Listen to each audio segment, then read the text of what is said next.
দেখুন, গোটা দলটারই তো গোটা বাংলার সঙ্গে দূরত্ব, আলাদা আলাদা করে সেগমেন্ট ভাগ করে ওদের কী লাভ? গোটা বিজেপিটার দূরত্ব হচ্ছে গোটা পশ্চিমবঙ্গের সঙ্গে।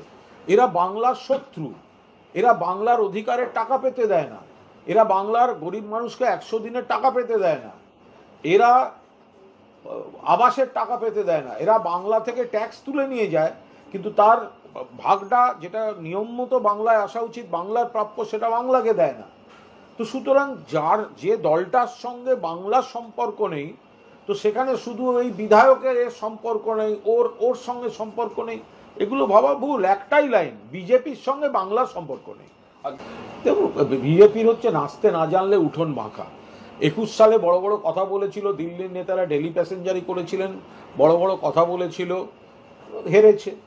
23 সালে আপনারা দেখেছেন সবকটা জেলা পরিষদ তৃণমূল জিতেছে। 24 সালে দেখেছেন আবার বলেছিল কেন্দ্রের নির্বাচন কমিশন, কেন্দ্রীয় বাহিনী দিয়ে ভোট করব, তৃণমূল বেড়েছে, বিজেপি কমে গেছে।